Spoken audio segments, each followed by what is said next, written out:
talked last summer about chasing the ghost. Would becoming the all-time leading scorer in the playoffs, passing Michael, would that be part of that? Nah, it's just a personal goal of mine. It has nothing to do with passing him in rings, passing him in points, passing him in MVPs. It's just my personal goal to keep me motivated. That's all. You guys want to have the conversations about who's the greatest of all time and things of that nature. It doesn't matter to me. The comparison's always going to be there. They're always going to continue to talk about it, but just showing, if you're able to pass Michael Jordan in this kind of, stage and on this, playoff magnitude, just means LeBron's been doing a lot of winning. Anytime I'm linked to any other greats, even the greatest, and Mike, it's just an honor. So it's a tribute to what I've been able to do with this game. I'm not a scorer. I don't want to be labeled as a scorer. I can put the ball in the hoop, but I'm a playmaker. I'm a player. Put me on the court, and I find ways to be successful. All right, what's one more LeBron-MJ comparison? LeBron 28 points away from passing Jordan for all-time playoff scorer.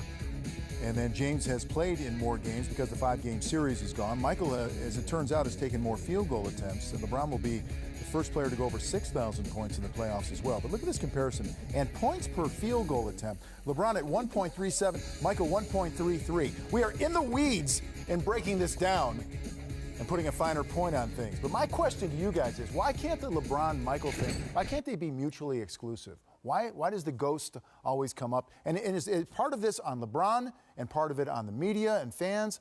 How do you see this, Grant? I think it's just the media, the fans. I mean, we like to make comparisons. We a young guy's coming out in the draft, and instantly he reminds me of so-and-so. He reminds me of a player who's played before. And the reality is they're very different players in terms of how they play, how they approach the game.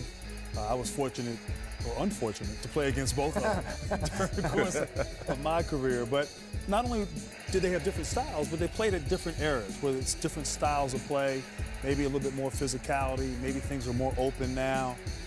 But, to be in that category, to be, in the rarefied air of Michael Jordan, Mr. Airness himself, is a great accomplishment. And you're going to just continue to see, because of LeBron's age, because of his current body of work, if he can stay healthy, he'll continue to, break a lot of records, set a lot of records, do some amazing things, which he's already done. But the possibility of passing Michael Jordan, that's quite an achievement.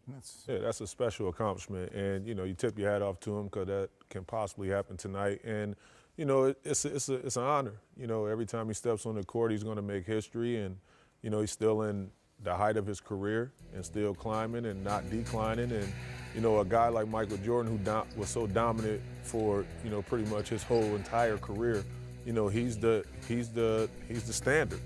And, everyone that comes on after is going to be, compared to him. So, LeBron is that guy right now, and, he holds the torch.